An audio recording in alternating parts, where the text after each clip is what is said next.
First line நேயர்களுக்கு வணக்கம். நம்ம ஒரு சர்வதேச அதிபயங்கரமான ஒரு செய்தி பார்க்க போறோம். என்ன அப்படின்னு பார்த்தீங்கன்னா, ஒரு நாட்ல விமானம் ரத்து. பள்ளிக்கூடங்களுக்கெல்லாம் லீவு.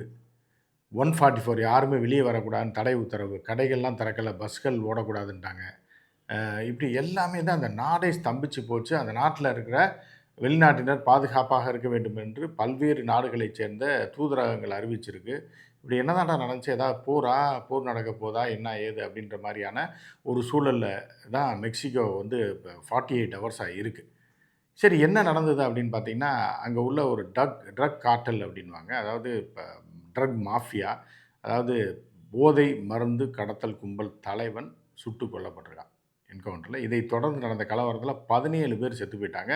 விமானங்கள் ரத்து பண்ணப்பட்டிருக்கு. இதெல்லாம் பட்டிருக்கு. சரி அவ்ளோ பெரிய ஆளா? விமானங்கள்லாம் ரத்து பண்ற அளவுக்கு பஸ்ஸ நிறுத்துவாய்ங்க. அது நம்ம ஊர் ரவுடி கூட 4 பஸ்ஸ கண்ணாடி எடுத்து நொறுக்குவான். எவனாவது செத்து போயிட்டான்னா. ஆனா அந்த அளவுக்கா அப்படின்னு பார்த்தீங்கன்னா, 16, 17 பேர் இறந்திருக்காங்க. 50க்கும் மேற்பட்டோர் படுகாயம் அடைஞ்சிருக்காங்க. என்னடா நடக்குது? யார் இந்த எல் மான்சோ? அப்படின்னு தான் நம்ம பார்க்க போறோம். இங்கிலீஷ் படத்த ஆங்கில படங்களை மிஞ்சிய ஒரு பயங்கர காட்சி அரங்கேறியிருக்கு. ஆங்கில படங்களை மிஞ்சிய ஒரு வில்லன் தான் பாஷோ. இப்ப இத தான் நம்ம பார்க்க போறோம் டீட்டெயிலா. இது ரொம்ப இன்ட்ரஸ்டிங்கான ஸ்டோரியா இருக்கும். இதெல்லாம் நம்ம ஊர்ல கேள்விப்பட்டிருக்கவே மாட்டோம். நம்ம தாவூத் இப்ராஹிம் கேள்விப்பட்டிருப்போம். இதெல்லாம் வந்து அத விட இவர்களை பார்த்து தான் அவர்கள் அப்படின்னு சொல்லலாம். ஏன்னா மெக்சிகோ ட்ரக் மாஃபியா வந்து ஆயிரக்கணக்கான கோடிகள் அசால்ட்டா புழங்கக்கூடிய ஏன்னா பக்கத்தில அமெரிக்கா இருக்கு. அமெரிக்கால கொண்டு போய்ட்டான் அப்படின்னா கோடீஸ்வரன் தான். அப்படின்ற ஒரு சூழல் தான் அங்க இருக்கிறதுனால ட்ரக் மாஃபியா வாழையடி வாழையா மெக்சிகோல வந்துட்டு இருக்காங்க. இந்த கோடி வந்து என்னன்னா இவன புடிச்சு குடுத்தா ரிவார்டுன்னு சொல்லி அறிவிக்கிறாங்க. அப்பன்னா எவ்வளோ பெரிய ஆளா இருக்கு பாருங்க. நம்ம ஊர்லாம் போஸ்டர் ஒட்டுவாய்ங்க. புடிச்சு குடுக்குறோன்னு 10,000 ரைட்டா? மில்லியன் கணக்கான டாலர்கள தர்றோம் அப்படின்னு சொல்றாய்ங்க. யார் இந்த எல் மான்சோ தான் மேசோன்னு தான் பார்க்க போறோம். மாசோ என்ன பண்றாப்லன்னா, ஒரு சாதாரண விவசாய குடும்பத்தில பிறந்த ஒரு சாதாரண ஆளு. இப்ப நம்ம ஊர்ல நெல்லு, புல்லெல்லாம் விவசாயம் பண்றாங்கல்ல, இதே மாரி அவகேடோ அப்படின்னு சொல்லி நீங்க பார்த்துருப்பீங்க. இந்த மால்ல உள்ள ஸ்டோர்ல தான் இருக்கும். அது பெருசா பச்சை கலர்ல இருக்கும் அவகேடோ. இந்த விவசாயம் பண்ணிட்டு இருக்கான். ஒரு சின்ன பையன் 10, 12 வயசுலயே வேலைக்கு போயிடுறான். ஒரு 6வது, 7வது தான் படிச்சிருக்கான். படிச்சுட்டு என்ன பண்றான்னா, வேலை பார்த்துட்டே இருக்கும்போது அவனுக்கு மண்டை காயுது. என்னடா இது போட்டு டெய்லி குழிய தோண்டுறோம், விதைய போடுறோம், அத பறிக்கிறோம், இத பறிக்கிறோம், ஒரு சேத்துக்குள்ள கடந்து சாவுறோம். இப்படி ஒரு வாழ்க்கை நமக்கு தேவை. அப்படி ஒரு வாழ்க்கையே நமக்கு தேவையில்லன்னு சொல்லி ஒரு முடிவு பண்றான். ஒரு 13, 14 வயசுல. அப்ப என்னடா பண்ணலான்னா, அமெரிக்காவுக்கு எப்படியாவது தப்பி ஓடிட்டோம் அப்படின்னா, அங்க போய் பொழச்சுக்கலாம். அங்க நல்ல வாழ்க்கை இருக்கு அப்படின்ட்டாங்க. அமெரிக்கால போனா பெரிய ஆள் ஆயிரலாம். அப்படின்னு நினைச்சு அப்படி இப்படின்னு புடிச்சு இவங்க தம்பி அண்ணன் ஒருத்தன் இருக்கான். அவன புடிச்சு கிடிச்சு என்ன பண்றான்னா, அங்க இங்கேயும் புடிச்சு ஏதோ ஓட்ட வழியா குதிச்சு அமெரிக்காக்குள்ள போயிடுறாய்ங்க 80கள்ல. அமெரிக்காவுக்கு போனா இப்ப இந்த ஃபோட்டோ பாருங்க. அழகான பையன். அப்படி பார்க்கவே சுருட்ட முடி சூப்பரா இருப்பான் அந்த பையன். 15, 16 வயசுல இறங்குறான். எதுலன்னா ப்ரவுன் சுகர் என்ன ஒயிட் பவுடர் வியாபாரத்தில கொண்டு போய் குடுக்குறது, வரதில்ல. இதில பயங்கர ஜூட்டா இருக்கான்னோனே, பயங்கரமா காசு நெறையா புழங்க ஆரம்பிக்குது. அங்க விவசாய நிலத்தில என்னதான் சேர ஏறி மிதிச்சாலும், ஒரு மண்ணாங்கட்டிக்கு லாயக்கில்ல. ரோட்ல கடைய போட்டு அவக்காடோ விக்கிறது. ரூ. 5 ரூ. 10க்கு வித்து இப்ப பிச்சை பிச்சை எடுக்கிற பொழப்புக்கு அடுத்த பொழப்பா தான் இருக்கு அப்படின்னு சொல்லிட்டு, இங்க வந்தானா பாரு, கீரு, கேர்ல்ஸ் 15 வயசுலயே செம வாழ்க்கை, செம காசு. தலைவன் என்ன பண்றான், பயங்கரமா பண்றான். இப்ப படத்த பார்த்தீங்களா? அவ்ளோ செல்ல குட்டியா இருப்பான்.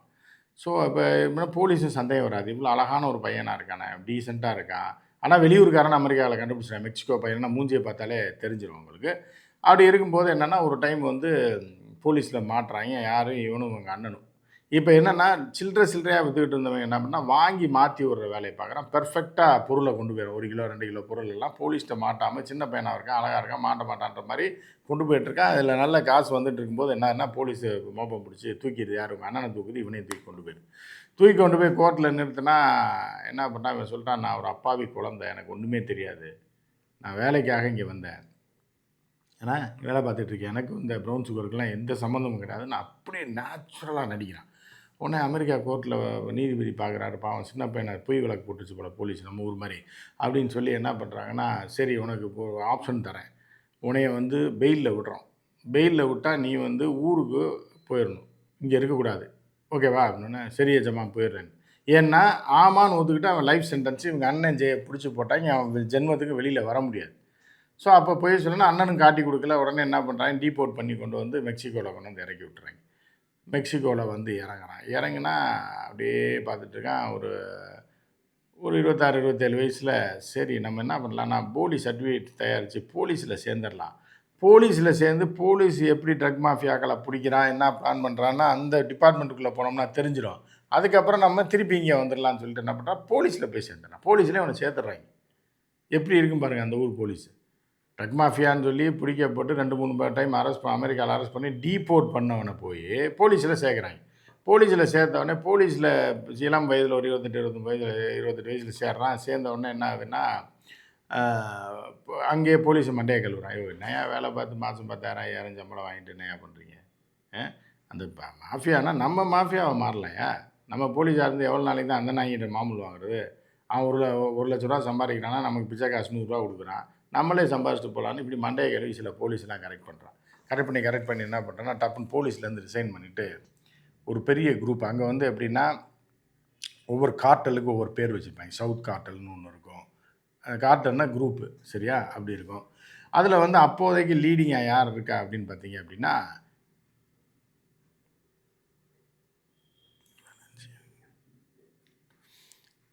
அப்போதைக்கு யார் பெரிய அளவில் இருக்கான்னு பார்த்தீங்கன்னா மிலானோ கார்ட்டல் தான் அங்கே டாப்பில் இருக்குது. பெரிய தாதா கும்பல், அவங்க தான் பெரிய அளவில் கடத்துறாங்க. உடனே மிலானோ கார்ட்டலில் போய் சேர்ந்துடுறாப்புல. நான் போலீஸ்லேருந்து ரிசைன் பண்ணிட்டு வந்துட்டேன் அப்படின்னு அவங்க சந்தேகப்படுறோன்னே தூக்கி போடுறான். என்னையவே சந்தேகப்படுறியா? போலீஸே சந்தேகப்படல, நீ என்னைய சந்தேகப்படுற? நான் எத்தனை முறை அமெரிக்கா ஜெயிலில் இருந்திருக்கேன் தெரியுமா?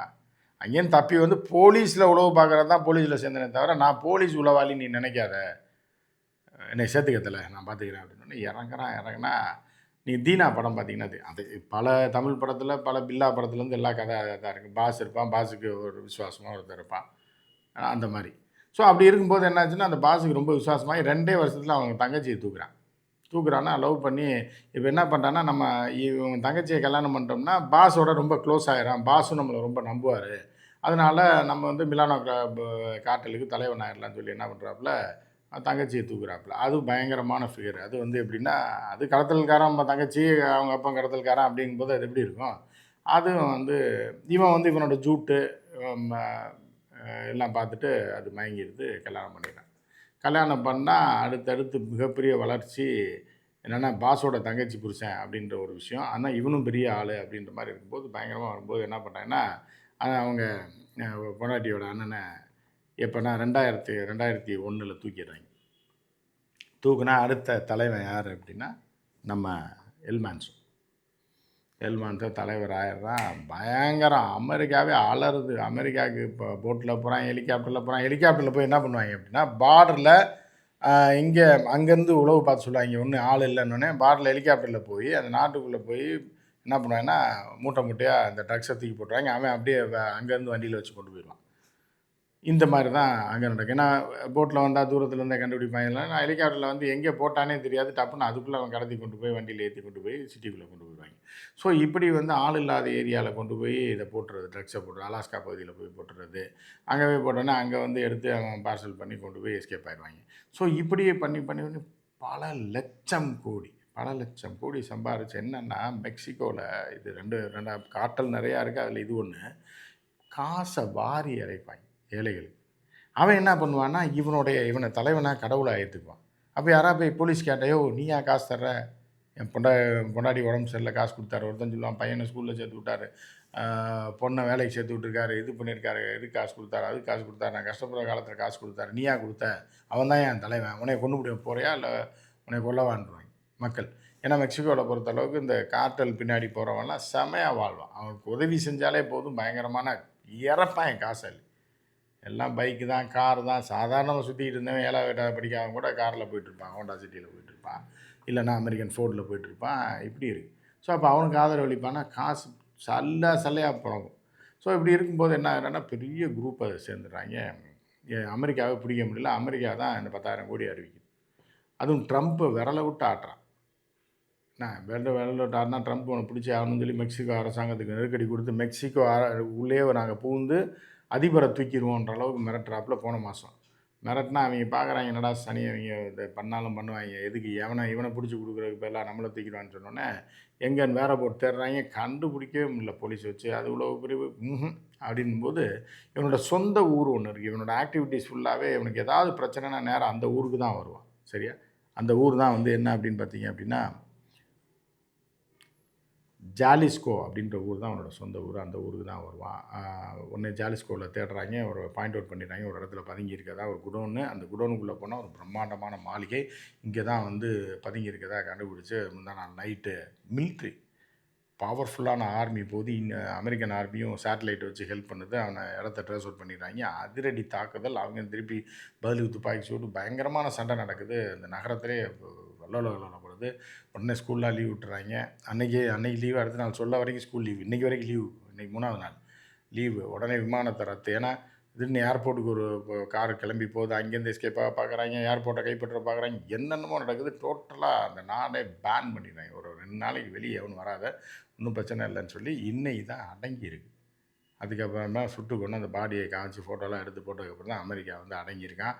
உடனே மெக்சிகோ அதிபருக்கு இப்போ உயிர் மூச்சே வந்திருக்கு. நம்மளை காலி பண்ணியிருப்பாங்கடா கொஞ்சம் மிஸ் ஆனா அப்படின்னு சொல்லிட்டு இப்படி ஒரு தலைவனை காலி பண்ணி ஒரு நாடே அல்லோலகல்லோலப்பட்டிருக்க ஒரு சூழ்நிலை. இந்த நிலைமை தான் வந்து மெக்சிகோவில் நடந்திருக்கு.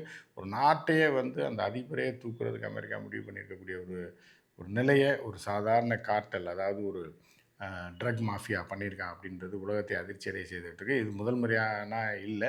எல்சாப்போ இருந்திருக்காருன்னு நிறையா பேர் இருந்திருக்காங்க.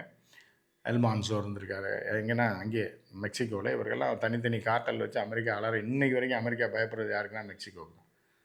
ஏன்னா டப்புன்னு போட்டு எடுத்துகிட்டு வந்து இப்போ ப்ரௌன் சுகரை போட்டு அவங்க ஆளுகளை பூரா வந்து அமெரிக்கன்ஸ் எல்லாமே போதை அடிமையாக்கி அதில் காலி பண்ணிடுவான்றது தான் பயந்துக்கிட்டு இருக்காங்க. ஸோ ஒரு மிகப்பெரிய ஒரு ஒரு ஒரு பெரிய ரிலீஃபாக இருக்குது அமெரிக்காவுக்கு. இப்போ எல்மான்சோ இறந்து சுட்டுக் கொல்லப்பட்டது. ஸோ அடுத்து என்ன நடக்குதுன்னு பார்ப்போம். மற்றும் ஒரு நிகழ்ச்சியில் சந்திப்போம். நன்றி, வணக்கம்.